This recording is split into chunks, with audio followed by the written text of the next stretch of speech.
27 फरवरी पाकिस्तान एक यौम अज़म के तौर पर मना रहा है और इसलिए मना रहा है कि बालाकोट के ऊपर हमला करके जो कुछ भारत ने इश्ताल अंगेज़ी फैलाई और जो उसने झूठे दावे किए थे उसका जवाब अगले ही रोज़ उसको मिल गया और उसके 2 लड़ाका त्यारे पाकिस्तानी फ़िज़ाइया ने मार गिराए और उसका पायलट अभिनंदन वो भी गिरफ़्तार हो गया।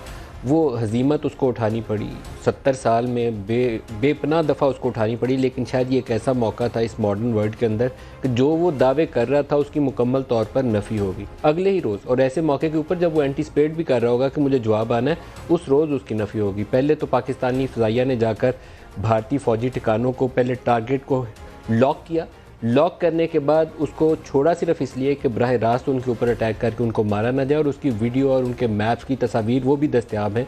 इसको मज़ीद एक लेवल ऊपर करने के से बचाने के लिए कि हम एक जंग की तरफ ना चले जाएं, ये ख़ित्ता जो है मुतहम्मल नहीं हो सकता।